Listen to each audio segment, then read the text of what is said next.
Eu vinha prometendo pra vocês de fazer algumas leituras comentadas de algumas das minhas críticas a lançamentos de filmes. E eu fui pra São Paulo, vocês viram, e assisti Godzilla Minus One. E eu escrevi um breve comentário sobre o filme, não é exatamente uma crítica completa, mas a partir desse comentário aqui a gente pode desenvolver um pouco sobre o filme. Vamos conversar sobre isso? Mas antes, você faz parte da Introdução ao Cinema, o curso de cinema contínuo mais charmoso do Brasil. O que você vai aprender lá? Linguagem, teoria, história, crítica, política em relação ao cinema e em relação à produção cinematográfica. Por lá, você vai ter aula sobre a obra de arte na era da sua reprodutibilidade técnica, neorrealismo italiano, vai ter aula sobre cinema como espelho, cinema como corpo, maneirismo, que vai ser a primeira aula de janeiro, voyeurismo, tudo. Tá tudo lá. E você ainda não faz parte. Eu tenho certeza que você vai gostar. Venha fazer parte. Link na descrição do vídeo. Mas vamos dar um alerta inicial aqui que talvez, assim, inevitavelmente, ao ler a nossa crítica, a partir do comentário que eu for traçar sobre o filme, inevitavelmente eu vou falar alguns spoilers. Então, se você é uma pessoa que se incomoda muito com spoiler, o alerta tá dado. O alerta está dado, tá? Por outro lado, assim, esse Godzilla, e aí já começa aqui alguns comentários sobre o filme, é um filme bastante classicão, tá? Não é um filme hiper disruptivo, não é um filme hiper experimental, muito pelo contrário, é um filme bastante clássico. O Japão, de certa forma, com esse filme aqui, tenta resgatar a tradição em torno do monstro, em torno do Gojira, né? Que é um monstro clássico japonês que estava muito nas mãos de Hollywood até então, mas que eles tentam resgatar com as suas práticas, com a sua própria indústria. É claro que a gente teve em 2014, se eu não me engano, o Shin Gojira, que eu acho ainda melhor do que o Minus One. Mas o Shin Gojira é um filme muito mais experimental do que o classicismo imposto por esse Godzilla atual e ao clássico lá da década de 50. Então, de certa forma, e aqui já o início de tudo que a gente tem para dizer, esse novo Godzilla busca um retorno a uma certa tradicionalidade com o monstro japonês. Tá bom? Vamos lá. Aqui tá o meu comentário lá no Letterboxd, 4 estrelinhas. Mas foda-se estrela, porque quem se importa com estrelinha é astrólogo. E o astrólogo mais conhecido no Brasil está morto, né? Mas vamos lá. Godzilla Minus One. O personagem central de Godzilla Minus One, que não é o monstro, claro, me lembra muito o Shinji, de Evangelion. E aqui é interessante porque ele lembra muito o Shinji justamente por conta dessa busca interna, por conta dessa guerra interna que ele tem constantemente e tudo mais, tá? Acima de tudo, um personagem tomado por uma guerra particular, enquanto uma guerra megalômana ocorre do lado de fora do seu corpo. Esse conflito interno se dá em razão da desonra do personagem em abandonar seu ofício durante a Segunda Guerra Mundial. E qual era esse ofício? O personagem central do filme, ele é um piloto kamikaze da Segunda Guerra Mundial. E o piloto kamikaze, como vocês bem sabem, é esse piloto que arrisca-se, que em nome do país, dá a sua própria vida, né? Aqueles aviões que iam em direção e que se chocavam de maneira suicida durante o conflito, né?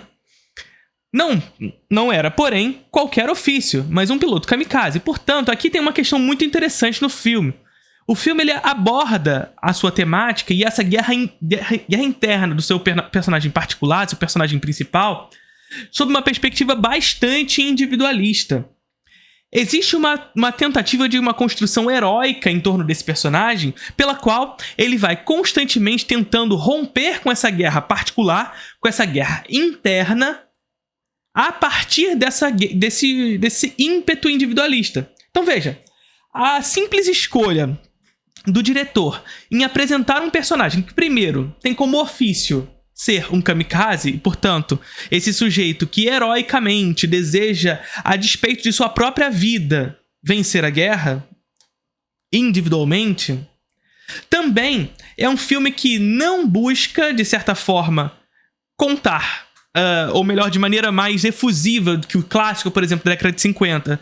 Não busca contar a história da bomba nuclear, ou o Godzilla sendo uma representação da ameaça nuclear, da ameaça ambiental, ou coisa do tipo, mas sim uma representação dessa guerra particular do nosso personagem principal. Então veja como o filme ele vai individualizando tudo. O cara é um kamikaze. O cara busca romper com a sua guerra particular e não com a guerra que tá do lado de fora. E o Gojira é esse monstro interno, de certa forma. Apesar dele ser externo e de o filme funcionar muito bem como esse filme de monstro e tudo mais, o monstro é claramente um monstro pessoal. É o monstro do nosso personagem. Então vejam, supostamente, e supostamente importante, não haveria um ato mais heróico no sentido mitológico da palavra, importante dizer, do que um sujeito que, a despeito de sua própria vida, deseja salvar uma nação. Sabe? Então, no sentido mitológico da palavra, no sentido heróico, mitológico da palavra, não há um ato mais heróico do que esse sujeito que, a despeito de sua própria vida, abdica, deseja salvar uma nação. Sabe? Koichi, que é o nome do nosso personagem principal, porém, abdica da honra e mergulha em sua guerra interna. Porque logo no início do filme, o nosso personagem, que é um kamikaze, ele pousa numa ilha dizendo que o avião dele parou de funcionar, tava com problemas técnicos. Mas na verdade não tava, ele só tava fugindo da guerra e, portanto, fugindo da morte. Porque era uma morte inevitável frente ao seu ofício como um kamikaze. E, portanto, ele cai na desonra nesse lugar, né? E a partir dessa desonra surge essa guerra interna. Porque é justamente nesse momento que surge o Gojira. Olha só que legal. Veja como o Gojira ele vai ser uma representação muito mais do que uma representação anti-guerra. Ele vai ser uma representação interna do personagem. Porque ele vai surgir justamente no momento onde o nosso personagem foge da guerra. E começa a surgir nele os traumas provindos de sua escolha. Percebe? E nesse primeiro momento em que o Gojira aparece, ele aparece ainda pequeno. Ele não é pequeno, ele já é um monstro bem grande, mas ele ainda não é tão grande como ele vai se apresentar futuramente. Momentos esses onde os seus traumas, provindos de sua escolha, se ampliam, se tornam cada vez mais megalômanos. Afinal, nessa ilha, em razão de suas escolhas, muitos desses soldados que estão naquela ilha morrem por conta de sua escolha, fazendo com que o segredo que ele guarda daquele momento da sua vida perdure dentro dele e que essa guerra não acabe. E o monstro continua crescendo lá fora, mas sobretudo dentro dele. Sabe? Percebe como há uma proximidade muito grande com o Shinji do Evangelion? Como essa coisa, essa megalomania que tá pra fora, tá sempre dentro do personagem também? Aqueles monstros, aqueles robôs gigantes e tudo mais, que são enormes, na verdade, falam muito mais sobre o personagem, sobre a coisa dentro. Sabe? Então Koichi, porém, abdica de sua honra no momento em que ele deixa de ser um kamikaze e vai consertar, supostamente, o avião que não está estragado. E mergulha em sua guerra interna, fazendo com que o Godzilla, ainda pequeno, apareça pela primeira vez.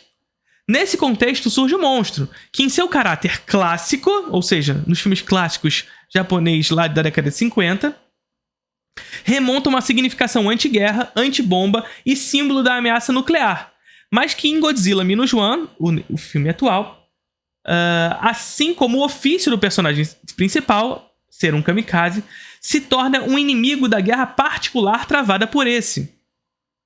Percebe? Então, o Godzilla ele aparece como o trauma original desse personagem principal.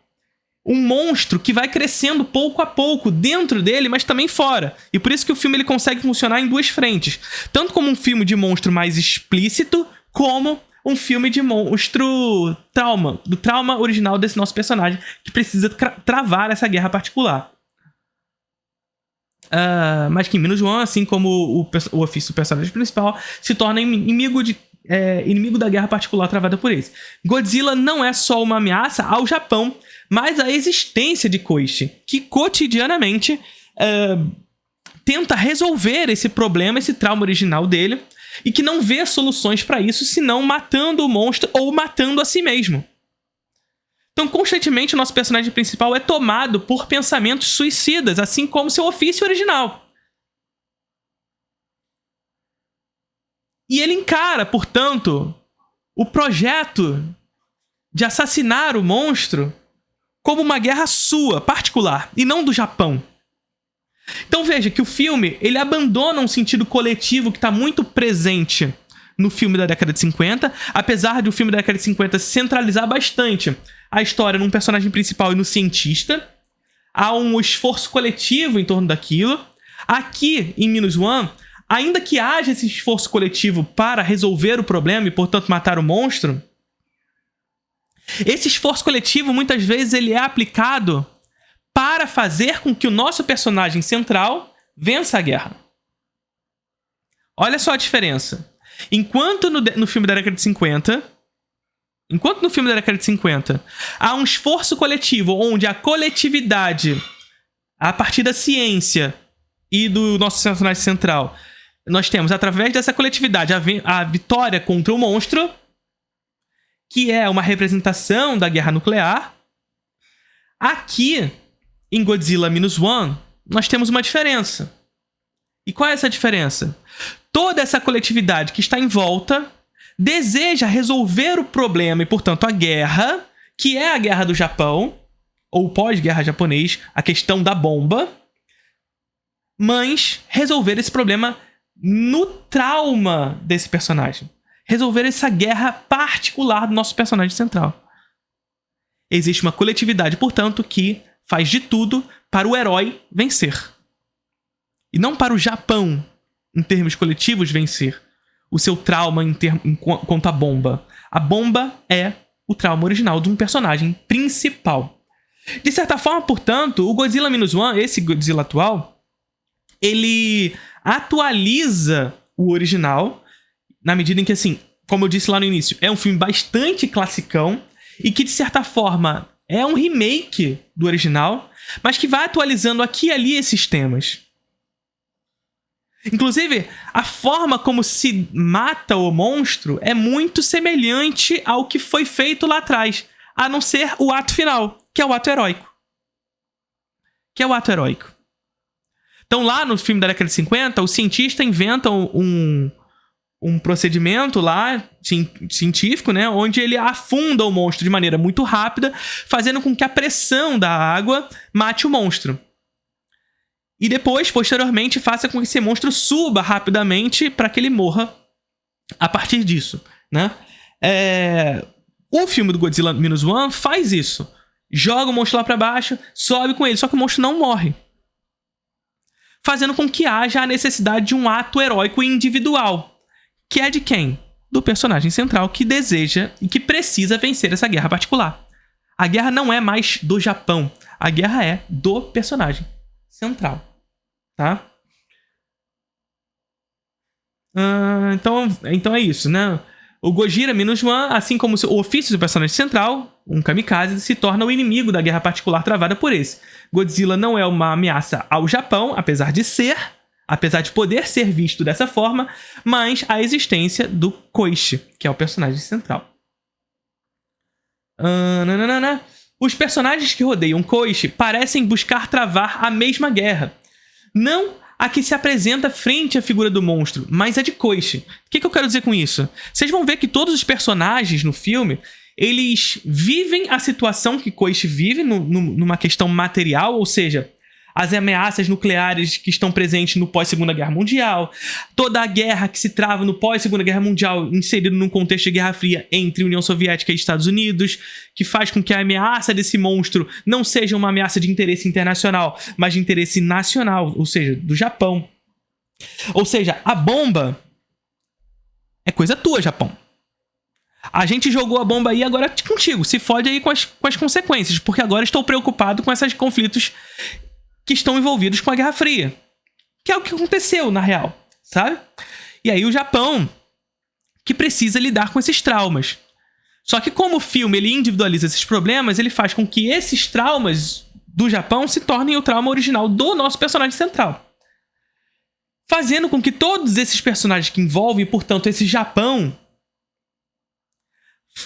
trave essa mesma guerra, essa guerra desse nosso personagem central. Todos praticam ações para resolver o problema para resolver a guerra do Koichi, do personagem principal. Estão dispostos a oferecer suas vidas, não pelo Japão, mas por Koichi, para que Koichi vença sua batalha e torne-se herói. Percebe como há uma construção heróica, narrativa aqui do personagem.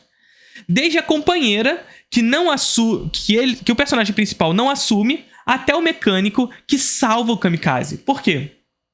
Primeiro porque a companheira que ele conhece logo no pós-Segunda Guerra Mundial e ele traz ela pra dentro de casa, mas não assume enquanto uma companheira de fato, dizendo que ele precisa primeiro vencer a sua guerra particular, pra isso, pra aquilo. Essa companheira, em determinado momento do filme, sob a ameaça do Godzilla, empurra o personagem central pra dentro de um lugar seguro e se sacrifica. Quase como um símbolo naquele momento de vença a sua guerra. Foda-se a minha. Eu vou morrer pra que você vença a sua guerra. Percebe?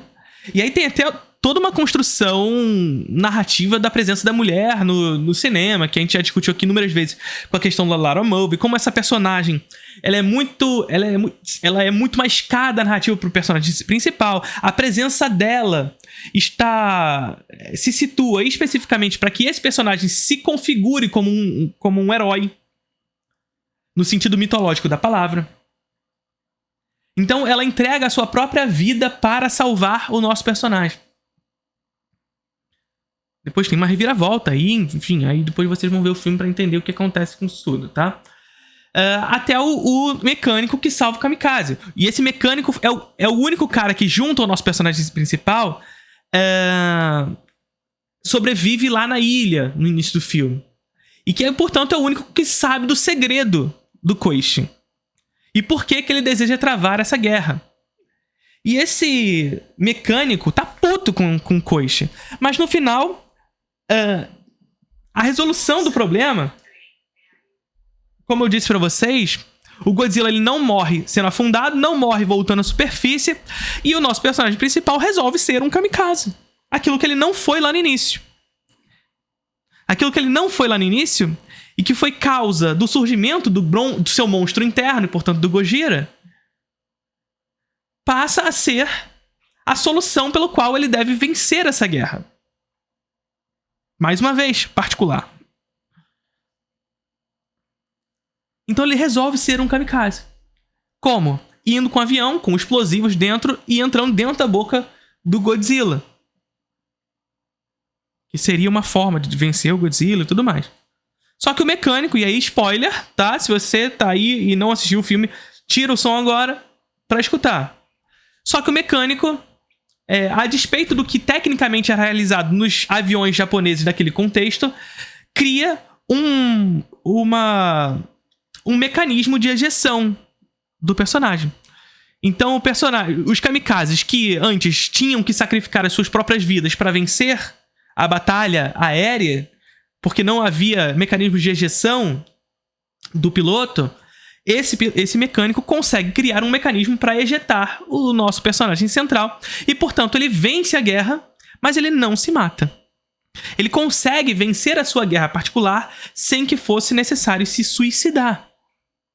Então o filme ele tem uma mensagem, inclusive, que discute essas questões traumáticas de um Japão como um todo, centralizado na figura do Koichi. Então ele centraliza o trauma japonês do pós-guerra, sobretudo com relação à bomba, na figura individualizada do Koichi, mas também discute uma questão psicanalítica que envolve essa perspectiva onde o trauma causa desejos de morte, mas que podem ser superados. Podem ser superados, inclusive, com a ajuda coletiva.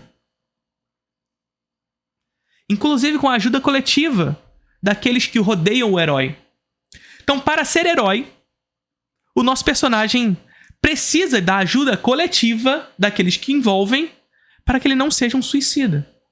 Para que, no seu ato heróico, ele não precise se suicidar. Para que ele não precise ser o kamikaze, para que ele não precise cometer harakiri, para que ele não precise cometer atos muito provindos da cultura japonesa. Perfeito? Percebe como há uma subversão dessa questão? Uma subversão da questão da cultura japonesa, inclusive. Oh. Ainda que me... Não li essa parte aqui. Os personagens que rodeiam Koichi parecem buscar travar a mesma guerra. Não a que se apresenta frente à figura do monstro, mas a de Koichi. Ou seja, derrotar o monstro que está dentro de Koichi e não o monstro que está fora de Koichi. Estão dispostos a oferecer suas vidas não ao Japão, mas para que Koichi vença a sua guerra, sua batalha e torne-se herói. Desde a companheira até o mecânico que salva o kamikaze, como eu estava olhando para vocês.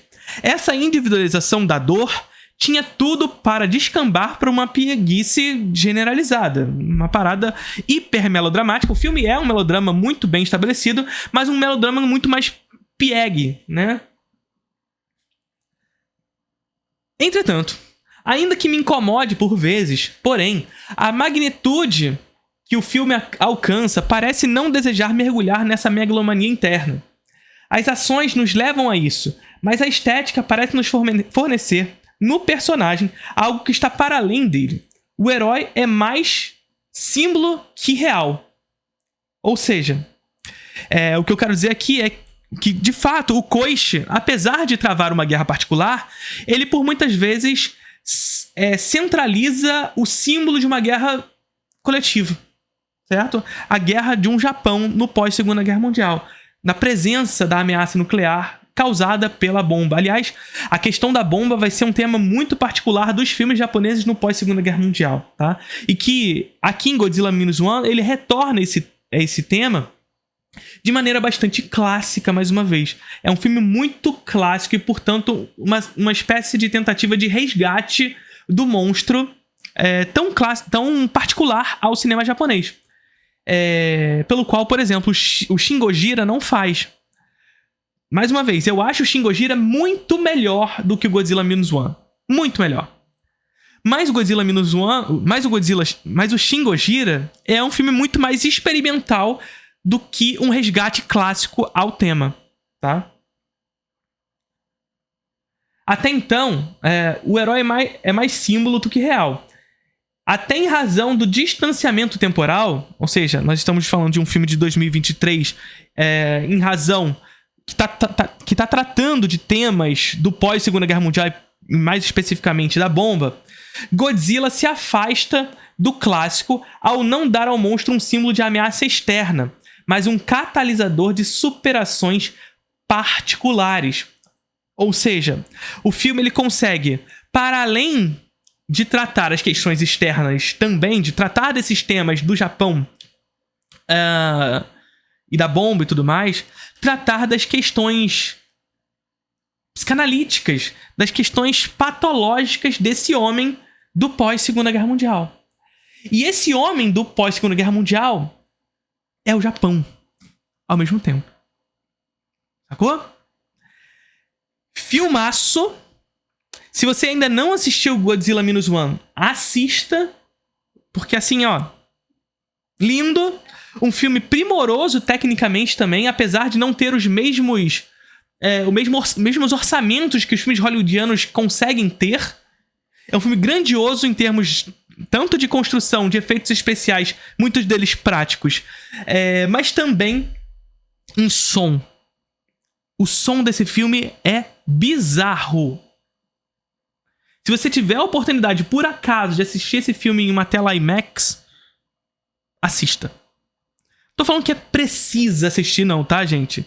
Mas se você tiver a oportunidade, faz. Curtiram o vídeo?